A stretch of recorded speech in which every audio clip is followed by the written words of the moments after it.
슬로바키아 노후 고동기 훈련에서 만약 유럽 연합 국가에 수출된 최초의 사례가 되고 있고 지금 상당히 우리나라 쪽이 우호적으로 돌아서고 있다. 자, 이렇게 한다고 하면 최대 300억 달러가 추가가 되면서 방산업체 충분히 2차 전지처럼 깔 수 있다는 겁니다.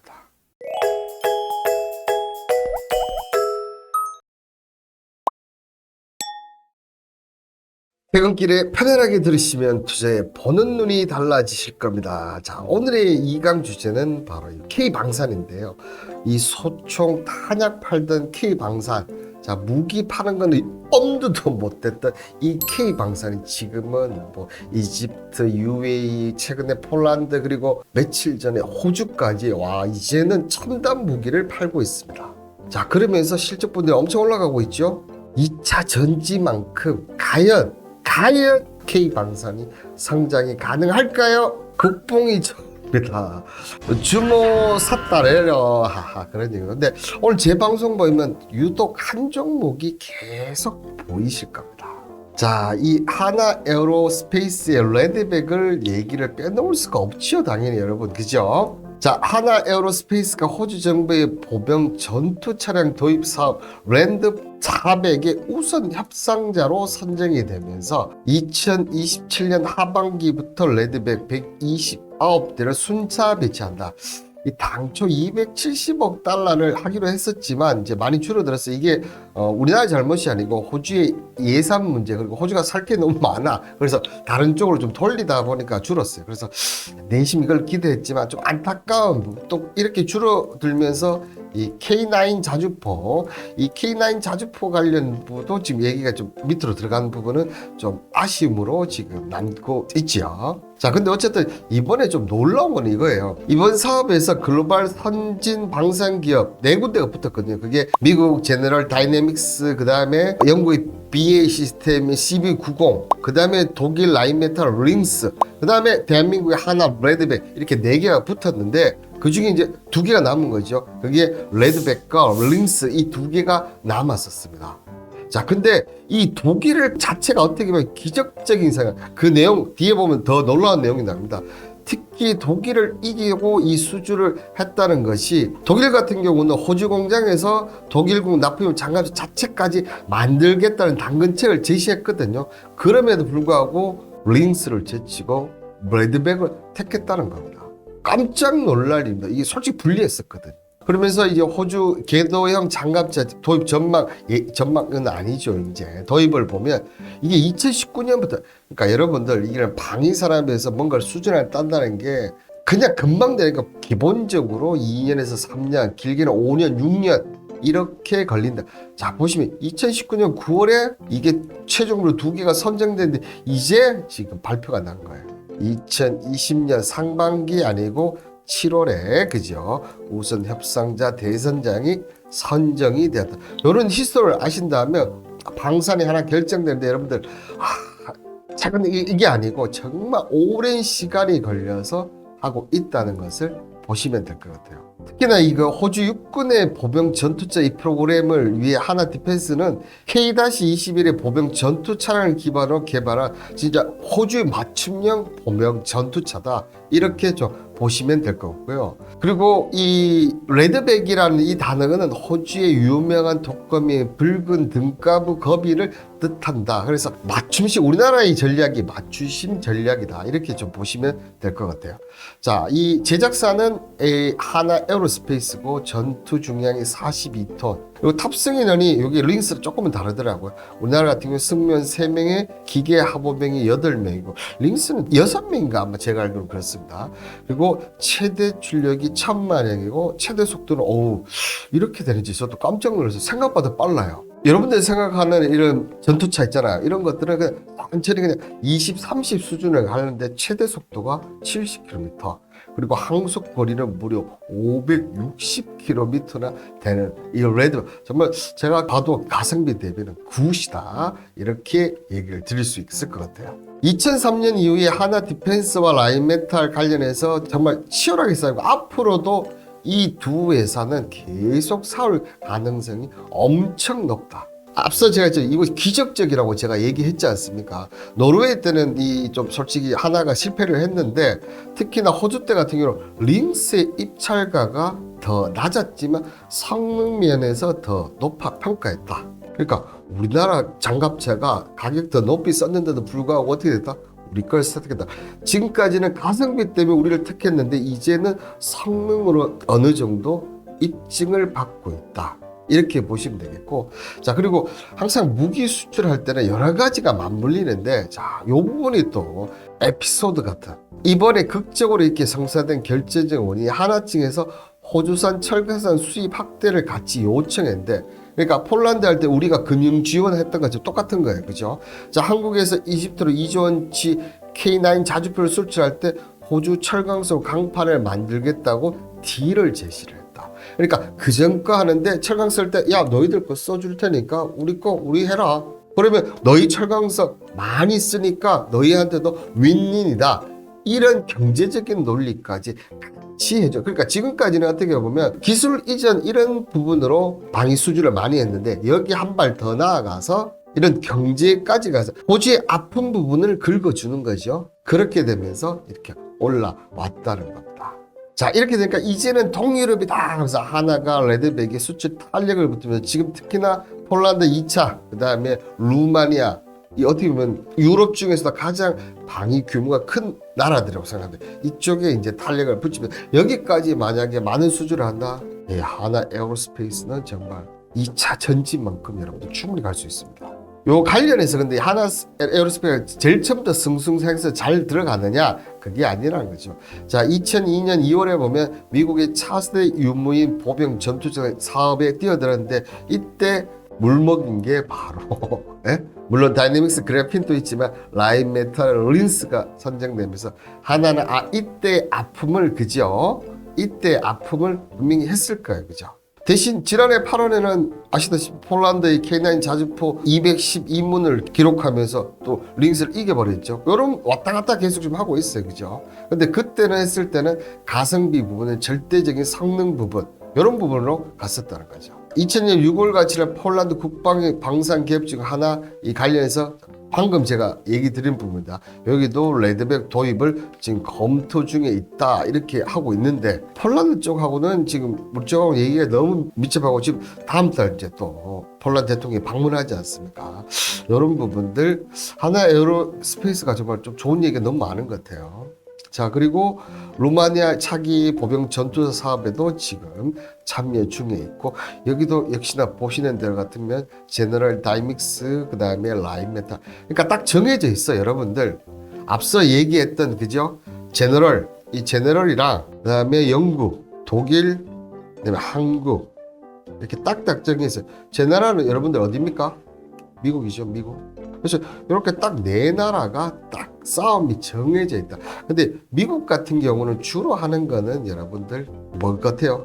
전투 비행기. 전투 비행기를 주로 한다. 이렇게 보시면 될 것 같습니다.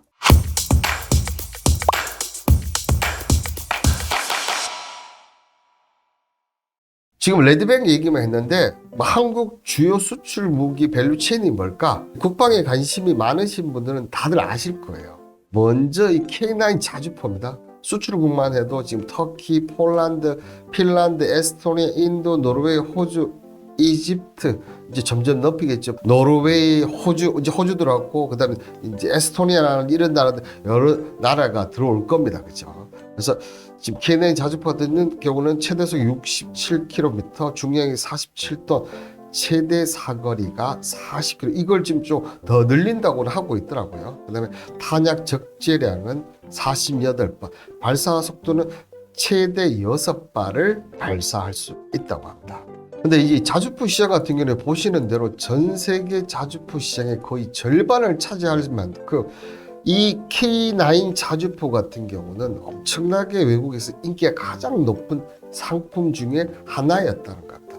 특히나 이 미국의 M109A7이나 독일 판차 하우비츠의 2000, 그다음 러시아 ES19 마스터 등 이 주요 자주포와 견제해봤을 때 이 K9 자주포가 가장 유리한 게 두 가지가 뭐냐면 뭐겠습니까, 여러분들? 항상 얘기 드리는 부분이지만 가성비. 첫 번째는 가성비고요. 두 번째는 성능. 성능이 절대적으로 좋다. 그래서 K9 자주포만큼은 넘버 1이라고 보셔도 무방할 정도다. 자, 그러면 이 K9 자주포의 밸류 체인을 이렇게 한번 보시면, 자, 제조사는 하나 에어로스페이스인데 요 관련해서 회사를 한번 보세요. 여러분들 이 중에서 방위 산업체로 알고 있는 업체도 있고 에어컨 업체라고 뭐 보통 조선, 선박 이렇게 알고 있는데, 요 업체들 한번 보세요. 현대위아, STX 엔진, SNT 중공업, EM 코리아, 포메탈, 퍼스텍까지 이 방위 산업체 한번 잘 유심히 보셔야 됩니다. 아직까지 지금 특히나 그 조선 쪽에 이렇게 가려져 있어서, 특히 현대위아를 제외하고는 다 조선제에 가려 있다 보니까 주가가 크게 안 올랐거든요. 하나 에어로스페이스만 하는데, 하나 에어로스페이스가 주가가 올라가고 실적이 많이 나면 날수록 이 5개 업체들도 어떻게 됩니까? 실적이 앞으로 좋아질 수밖에 없다는 거. 그래서 그 수주일을 일정이나 날짜를 보고 요 종목들 흐름을 여러분들 그리고 실적을 잘 체크하셔야 돼요. 오늘 어떻게 보면 핵심 중에 핵심 이것도 하나 있습니다. 투자 포인트 중에서는. 그러니까 꼭 잘 챙겨 보셔야 됩니다. 자, 그리고 이제 이 폴란드 대통령이 이제 8월 달에 방한을 합니다. 지난 13일 날 이제 그 윤석열 대통령의 바르샤바 대통령에서 한국과 폴란드 정상회담을 한 뒤에 지금 이제 불과 한 달인가 2달 만에 지금 이제 폴란드 대통령이 방한을 하는데, 이때 분명히 이제 2차 관련 쪽 얘기가 나올 가능성이 높은데요. 여러분들 아시다시피 그 방위산업청과 이 폴란드 군비청이 K2 흑표 전차 및 K9 자주포 수출을 위해서 57억 6천만 달러, 우리 돈으로 한 7조 6,780억 규모의 1차 이행 계획을 체결했습니다. 여기에 이제 그 당시 1차 수주 물량이 K2 전차가 180대, 그 다음에 K9 자주포가 212문을 했는데, 원래 폴란드에서 요구한 거는 K2 전차 같은 경우에 1000대를 요구했어요. 이번에 그렇게 될 가능성이 가장 높은 게 지금 K2 전차인데, 이 맞추면 폴란드 맞추면 K2 전차, 보통 K1, K2 이러는데 이번에 부른 건 K2 흑표라고 부르지 않습니까? 폴란드 맞춤형으로 이제 만들었다. 120mm 할공파의 바퀴축이 7축 이렇게 보시면 되는데, K2 흑표 밸류 라인을 보시면, 자, K2 흑표는 K2 1, 2는 원래 현대 로펌이거든요. 자, 근데 빠지지 않는 기업이 있어요. 하나 에어로스페이스. 하나 에어로스페이스가 정말 무서운 게 뭐냐면, 여러분들 여기 보이십니까? 전장 시스템. 그러니까 무기도 판매하지만 특히 이 시스템을 유일하게 우리나라에서 판매할 수 있는, 물론 하나 시스템이 도와주지만 방산 관련해서 이 시스템을 팔 수 있는 유일한 회사가 하나 에어로스페이스라는 거. 그리고 밑으로 보면 현대 위아, 현대 두산 인프라는 같은 현대에서 당연히 하는 거죠. 근데 밑에 보면 SNT 중공업, 그 다음에 LIG 넥스원, LIG 넥스원 잠시 후에 나올까 보십시오. 그 다음에 EM 코리아 평화산업. 자, 평화산업 같은 경우 여러분들 자동차로만 알고 있죠. 여러분들 자동차로만 알고 있지만, 그게 평화산업은 또 뭐도 있다? 여러분들 방산도 있다. 평화산업은 방산도 있다는 거 꼭 기억하셔야 됩니다. 아시겠죠? 자, 그리고 뭐 레드백은 앞에서 워낙 얘기했기 때문에 제가 이 밸류 체인만 얘기 좀 드리면, 역시 하나 에어로스페이스입니다. 그죠? 근데 부품사 보면 ST 엔진, SNT 중공업, EM 코리아. 정말 이 세 놈은 빠지지가 않는 것 같아요, 여러분들. 빠지지가 않습니다. 만약에 2차 전지처럼 방산주가 날아갔을 때가 있습니다. 그러면 STX 엔진, SNT 중공업, EM 코리아 이 세 종목도 꼭 같이 날아갈 수가 있다는 거 기억하시길 바라겠습니다. 자, 여기에 이제 하나 디펜스의 다연장 로켓 천무가 8.8조 규모로 폴란드 수출기를 했다, 뭐 이렇게 얘기 났지 않습니까? 이 천무의 도입 배경 같은 경우는 유사 무기인 하이마스의 하락이 있다는 분석이 나왔었고, 우크라이나에 미국부터 하이마스 16문을 도입해서 동부 전선에 투입했는데 가성비 대비 천무가 엄청 좋거든. 하이마스보다 장탄 수도먹고 가격 측면에서도 30억 가량 하이마스보다 60% 수준이다 보니까 앞으로 이 천무의 수출도 많이 이루어질 가능성이 엄청, 저는 개인적으로 유럽이 이 전쟁이 끝나면 정말 천무 엄청나게 하지 않을까 생각이 좀 듭니다. 그러니까 그러면서 이제 하나 에어로스페이스 이 천무 같은 경우가 UAE, 폴란드, 사우디, 등등 계속 수출을 할 수밖에 없다는 거죠. 특히 폴란드 같은 경우는 계약 대수 48대 중 12대를 5대까지 납부하고 잔여 물량 36대는 폴란드 공군 요구대에 맞춰서 이제 개발을 2025년부터 2028년까지 납품할 예정이라고 합니다. 자, 그럼 이 천무의 이 밸류체인을 한번 보시면, 자, 천무 같은 경우는 LIG 넥스원입니다. 그죠? 근데 부품사를 보면, 야, 이놈은 빠지지 않아. 그리고 또 빠지지 않는 회사 있습니다. 그죠? EM 코리아도 거의 빠지지 않아요. 자, 하나 에어로스페이스, EM 코리아, LIG 넥스원.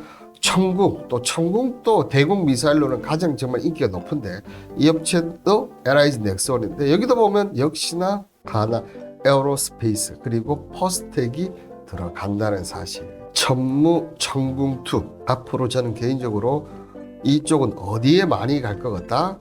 네? 여러분들 유럽 쪽에 엄청난 인기를 오픈한다. 그렇다면 여러분들 이 LIG 넥스원, 그죠?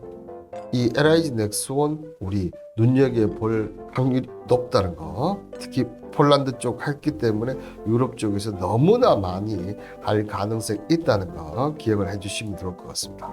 자, 그리고 이 경공격기죠, 그죠? FA50 계약. 자, 지금까지 예상 수출 국가, 예상 국가, 올해 이제 할 수 있다는 이런 예상 국가인데, 아마 앞으로 이 관련 쪽도 상당히 얘기가 많이 나올 것 같아요. 물론 기간은 조금 넉넉하게 봐야 됩니다. 미국 같은 경우가 2026년 정도 되니까. 근데 미국 터지면 아마 이 업체 엄청나게 초대박이 날 건데요.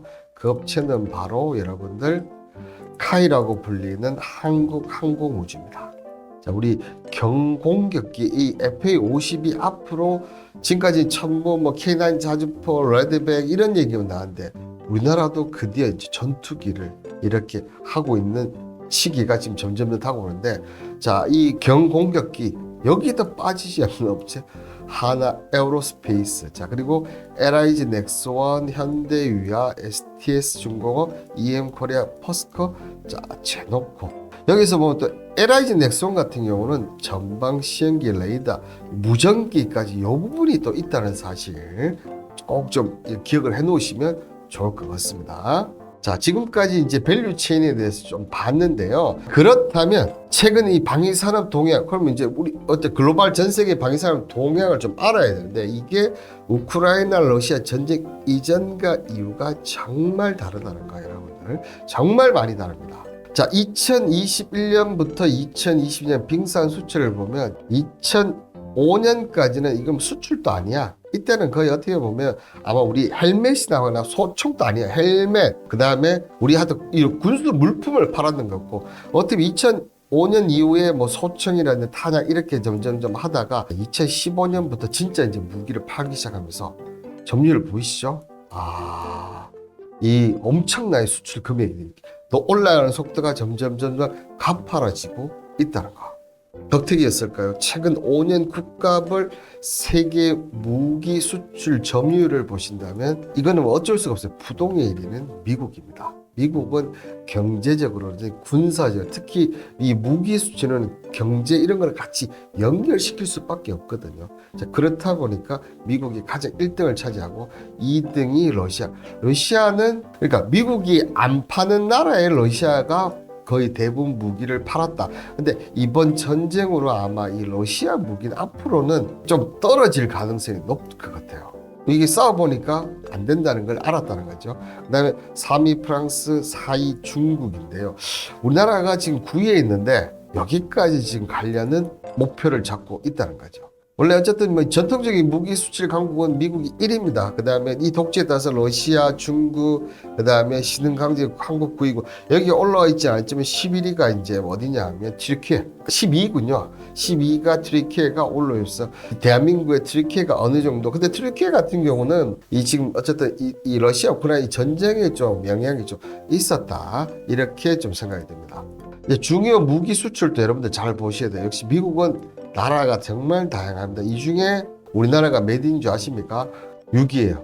여기 하나가 좀 빠진 것 같아요. 저는 개인적으로 이 자료 하실 때 하나가 좀 빠진 것 같은데 이 사우디아라비아가 제가 알기로는 1위로 알고 있는데 이 당시에는 아니었었나 봅니다. 근데 무기를 보시면 자 전투기, 수송기, 전투기, 헬기 자 어떻게 보면 거의 좀 금액이 큰 전투기하고 이런 위주로 조금 많이 좀 팔았다 이렇게 좀 보시면 되고 대만 같은 경우는 대만은 미국밖에 믿을 데가 없다 보니까 이렇게 연결될 수밖에 없는 거겠죠.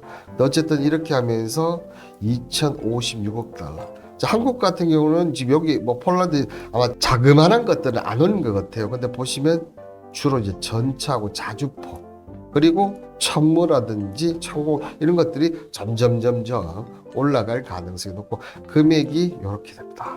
아직까지는 격차가 엄청 차이 난다. 그리고 이스라엘 튀르키예 무인기 레이더 미사일 이렇게 좀 보시면 될 것 같습니다. 그날의 주력 업종들이 보일 겁니다. 그죠? 아마 이렇게 되면 독일이 우리나라하고 분목이 비슷할 거예요. 미사일을 제압하라. 그런데 이 글로비 국방 예상 전망을 보면 이 우크라이나 전쟁 이전에 이렇게 좀 보신다면 이전까지는 그 군비를 크게 늘릴 생각이 없었어요. 솔직히. 근데 이 전쟁이 터지면서 어떻게 됩니까? 2022년 1월에 원래 전쟁 이전에 이렇게 됐었는데 전쟁이 터지고는 이렇게 갭이 생기는 거지. 제가 볼 때 이게 좀 작아지는 것 같아요. 이게 좀 원래 예상치 이거 좀 점점 늘어나는 그런 형태인데 어쨌든 이 전쟁으로 해서 특히나 국방비 지출이 엄청나게 늘어납니다. 천조국은 어나다 레벨인가가 뭐 그렇게 써놓으셨네요. 자 그러면서 이렇게 보시면 특히나 나토도 그렇고 전 세계적으로 보면 이게 무기 획득 예산이 크게 늘어납니다. 예전에는 무기 획득 비중이 이만큼 들여왔는데 전쟁 터지면 이거 야 무기 많이 사들여야겠구나. 그러니까 이게 한마디로 국방비 대비해서 무기 획득이 많이 비중이 높아졌다는 겁니다. 자 루마니아도 이게 잘 잡아야 돼요. 진짜 우리나라가 보시면 국방비도 많지만 무기도 엄청 많잖아요. 네덜란드, 독일, 뭐 노르웨이는 여기 떨어졌으니까 안 되고 영국도 여기 있고 그죠? 미국도 지금 여기 있고 근데 특히나 루마니아 표대로 본다면 루마니아를 꼭 우리가 잡아야 되는 이번에 하나다. 그러면 이 러시아 우크라이나 전쟁에 의해 글로벌 산업 동향이 어떻게 바뀌었냐? 자 국방 예산 보면 전 세계 국방 예산 2조 5천억 달러에서 향후 10년에는 2조 달러가 증가할 것이다. 이렇게 되고요. 특히 무기 획득 예산 그게 늘어난다고 했지 않습니까? 전 세계 무기 획득 예산이 7,500억 달러인데 향후 10년 동안 누적 기준으로 기존 전면치 대비 6천억 달러 이상이 증가할 전망이다. 이렇게 보시고요. 무기 수입, 무기 공비 수출 이렇게 보시면 특히 유럽 쪽은 어디입니까? 역시 러시아 붙어 있는 나토들이 그죠? 급증을 하고 있어요. 근데 우리 지금 여기만 성공을 했죠. 나머지 요 세 나라는 아직까지 그죠? 아시아 같은 경우는 지금 대만이 가장 수입을 많이 하고 그리고 이 일본도 지금 인도도 최근에 좀 많이 늘긴 늘었었죠. 중동 같은 경우는 역시 중동은 어쨌든 전 세계 이 무기 수입 1위 가까이가 UAE, 이집트 이 세 나라의 공통점은 이란과 연결이 돼 있다는 거죠. 그렇죠? 자, 무기 수출은 미국, 한국, 이스라엘, 튀르키예 이렇게 해서 지금 전부 다 역대급 실적들을 지금 달성했다. 그러니까 수출하는 나라는 우리나라를 비롯해서 미국도 그렇고 이스라엘도 그렇고 튀르키예도 그렇고 역대급 수출을 하고 있다고 보시면 될 것 같아요. 이에 윤석열 정부는 출범 초기부터 어떻게 했습니까? 2027년까지 세계 시장 점유율 5% 돌파해서 미국, 러시아, 프랑스에서 세계 방산 수출국가 대통령부터 1호 영업사원이 되겠다. 근데 제가 얘기 드렸죠. 이게 방산 산업이 1년, 2년 이렇게 많이 되는 게 아니고 정말 꾸준히 해서 뭐 5년, 6년 이렇게 막 걸립니다. 이 시장 4위로 진입하기 위해서는 뭐 지금 대통령도 있고 전 대통령도 있고 후임 누가 할지 모르겠지만 이 대통령들이 맥을 같이 하면서 계속적으로 같은 일맥상통하는 흐름이 좀 필요하다는 겁니다. 자 그러면 이렇게 방산이 수출국으로 도약을 한다면 방산 매출 2020년 10억 9천억에서 2027년에서 29조 7천억으로 18조 8천억으로 늘어날 것이다. 그러니까 15에서 거의 지금 2023년이니까 그죠? 100% 가까이 증가한다는 거고 고용도 뭐 3만 3천에서 6만 9천 2배 넘게 증가할 것이다. 이런 간접적인 효과가 있다는 거고요. 자, 여기에 한국 방산업체 인기가 있는 이유가 뭘까요? 늘 가성비 AS 능력이다. 특히 이 가성비 얘기는 누가 제일 많이 하는 줄 아십니까? 중국이 우리나라를 좀 낮추기 위해서 그러니까 너가 싸게 파니까 팔리는 거지 뭐 똑같은 가격을 하면 달라질 이유가 없어 이렇게 보고 있는데 이 에이스 능력은 정말 우리나라 월등히 좀 뛰어나거든요. 이 가성비 이렇게 낮추면서 하는데 같은 중국이 같은 중국이라고 하면 또 대만에서 싫어하겠네, 그죠? 같은 중국 사람인 이 대만은 또 보는 눈이 입장이 좀 달라요, 여러분들. 보는 입장이 좀 다르다는 거죠. 대만은 특히나 한국 방위산업 부분에서 요인을 크게 세 가지로 이렇게 하는데 특히 이제 가성비라고 얘기했는데 대만 같은 경우는 공정한 가격이라고 얘기해요. 특히 한국은 이 지정학적 위치에서 지배적 위치에 있지 않기 때문에 전 세계적인 또는 지역적인 패권주의를 추구하지 않고 있기에 무기를 하나의 상품으로 간주해서 시장상에 맞추어서 그러니까 폴란드, 호주에 맞춰 그날에 맞게 만들면서 가격을 책정하다 보니까 공정한 가격으로 시장을 객청한다. 이 가성비라는 말을 우리나라가 하면 이게 좀 중국한테 낮추는데 대만은 공정하게 정말 딱 알맞게 앞으로 그러니까 한국 방위산업은 계속 클 수밖에 없다. 이렇게 얘기한다는 거죠. 여기에 이제 기술 이전인데요. 특히 AS가 우리나라는 정말 확실한 AS를 많이 해줍니다. 여기에 이제 패권 경쟁이라는 심리적 요소가 없기 때문에 시장 개척에 있어서 기술 이전을 요소를 해도 야, 너 해줄게. 근데 우리는 더 발전할 자신이 있어. 어떻게 보면 뒤에 이런 것도 있어요. 미국 같은 경우 정말 안 넘겨주거든요. 안 넘겨주는데 우리나라 야, 너희들 원한다고 넘겨줄게. 그리고 교육까지 다 시켜줄게. 이렇게 합니다. 우리는 교육까지도 다 시켜줄게. 이렇게 한다는 거죠.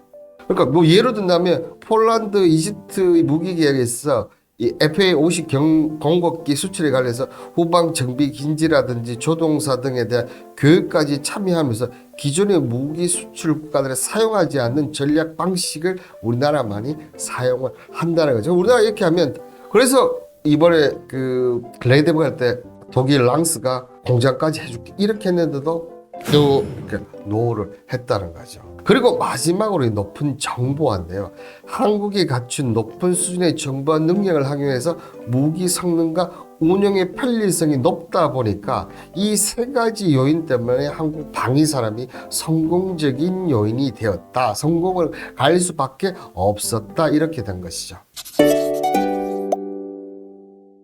그러면 올해 방산 수출 주요 기대국은 어떤 것이냐? 물론 앞서도 얘기를 했었지만 자, 가장 첫 번째는 역시 여러분들 어디겠습니까? 폴란드인데 폴란드는 제가 너무나 많이 얘기했어요. 그죠? 그 다음을 본다면 자, 폴란드를 공략하면 그 다음은 분명히 이 루마니아가 될 가능성이 높다는 겁니다. 자, 루마니아 같은 경우 미국에서 54대의 MI-A2 에이브럼스 전차를 구입을 한 상태입니다. 이 구입을 한 상태이기 때문에 더 이상 이제 미국산 전차 가정은 필요가 없다는 거죠. 근데 노후화된 게 지금 300대 정도 되거든요. 자, 이렇다 보니까 지금 먼저 이 폴란드와 마찬가지로 루마니아도 현대 로템의 K2 전차를 가능할 가능성이 높지 않나 이렇게 얘기가 나오고 있습니다. 물론 경쟁 상대가 없을 리가 없겠지요, 그죠? 자, 최근 베를린에 가서 독일 무기 산업계의 노인을 해서 역시나 독일하고 또 우리나라의 싸움, 이 양측의 싸움, K2 전차 그러면 하나만 하느냐? 그거는 아닙니다. 자, 보시는 대로 이 K9 자주품의 일부 부품을 루마니아에서 현지 생산하는 하나 에어로스페이스와도 논의를 하고 있다.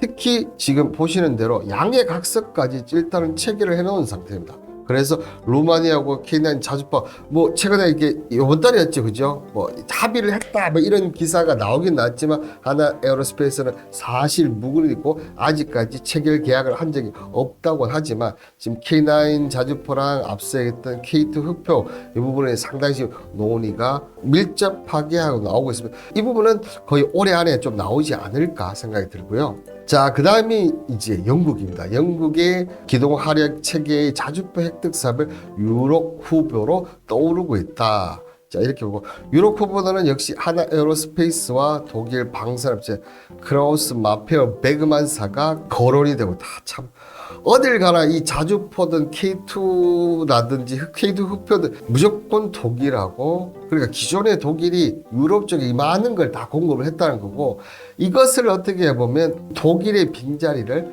파고들겠다는 것이겠죠. 그죠? 자, 그리고 사우디입니다. 이 사우디가 5월 달인가 우리 쪽으로 이제 윤석열 대파를 예우를 했는데 이 당시에 이제 청궁2 지대공 미사일 검토하는 것으로 알려졌는데 이때는 솔직히 왔을 때 뭐 때문에 왔었습니까, 여러분들? 네옴시티 아닙니까, 네옴시티? 이때는 오히려 네옴시티 때문에 왔고 이 네옴시티 플러스 지금 방산으로 같이 가는 그러니까 이런 경제적인 이런 부분들이 같이 이어지면 여기에 또 하나 뭐가 있어야 되겠습니까? 우리나라에 네옴시티 돈이 많으니까 금융 지원이 아마 같이 연결되면서 이런 게 된다면 아마 방산 수출도 좀 이어질 것이다. 자, 근데 특히 2016년부터 2020년까지 5년 동안 전 세계 무기 수출이 얘네들이 몇 프로냐면 11%였어요. 전 세계에서 가장 많은 무기를 수입하는 국가가 어디였다? 사우디였다는 거죠. 근데 특히나 지난해 1월 예멘 내전 개입을 이후로 미국하고 정말 사이가 안 좋았습니다. 그때 그 이후로 미국산 무기 수입이 금지됐어요. 그러면서 이제 미국이 안 되니까 러시아와 접촉하기로 했지만 러시아가 우크라이나에 침공을 하면서 어떻게 됐습니까? 수출, 무역 다 제재를 당했어요.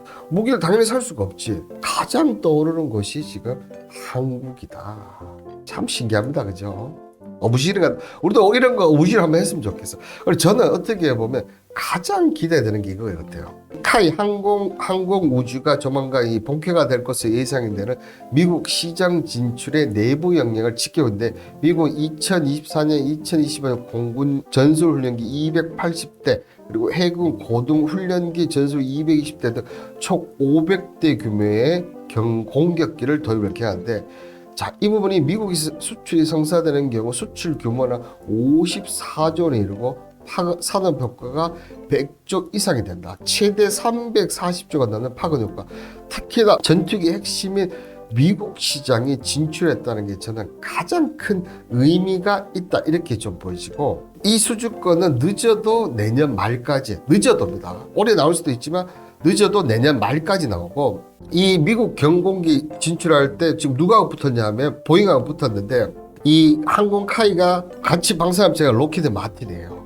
그러니까 보잉하고 지금 붙었는데 로키드 마틴 미국 1위 방산업체야. 상당히 가능성이 지금 높다는 겁니다, 여러분들. 그래서 이게 되면 또 우리나라 방산업계에 한 획을 낄 가능성이 높을 거라고 생각하고 만약 이게 된다면 특히 해외 고등훈련기 및 경전투기 시장에서 50%가 넘는 시장 점유율로 지배를 할 것이다. 자, 그리고 마지막으로 보면 슬로바키아 노후 고동기 훈련에서 만약 유럽 연합 국가에 수출된 최초의 사례가 되고 지금 상당히 우리나라 쪽이 우호적으로 돌아서고 있다. 자, 이렇게 한다고 하면 최대 300억 달러가 추가가 되면서 방산업체 충분히 2차 전지처럼 깔 수 있다는 겁니다. K방산은 가성비보다 기술력 확보가 정말 중요하고 특히 이 기술력을 점점 높여야겠죠. 뭐 자주포라든지 일부는 좋긴 하지만 아직 강력한 경제사인 독일을 완전히 뛰어넘는 기술력까지는 있지 않다는 거고 특히 품목 다변화, 금융지원 등 중장기 전략이 필요한데 특히 금융지원 속도를 낼 필요가 있다. 왜냐하면 자, 지금 수출입에 대한 법정 자본 한도가 15조네요. 그래서 지금 이번에 그 폴란드 얘기 있지 않습니까? 폴란드 할 때 그 1차 했을 때 왜 못했냐면 이게 15조를 묶여 있는 거야. 지금 2차 때 20에서 30조 얘기하고 있지 않습니까? 근데 15조밖에 못하는 거야. 빨리 이걸 늘려야지만 2차에서 더 많은 걸 끌어올 수 있다는 거죠. 그렇기 때문에 방산이 수출력, 기술력 이렇게 점점 좋아지고 있지만 정책적으로 아직 이런 부분들이 좀 같이 동반이 수반이 늦다는 부분이 안타까운 부분으로 저는 생각하면서 오늘 이 마무리 빨리 이런 정책적인 지원 부분 빨리 좀 해야 된다 이렇게 얘기를 드리도록 하겠습니다. 여러분들이 보시기에 이 방산 2차 전지 갈 수 있는 만한 메리트가 분명히 있다는 게 보이시죠? 오늘 하루도 수고하셨고 여러분들 그 전에 구독 한번 꾹 좀 눌러주시고 저는 여러분의 투자 도움이 되는 투자 캠퍼스 홍반장이었습니다. 저는 다음 주에 만나도록 하겠습니다. 감사합니다.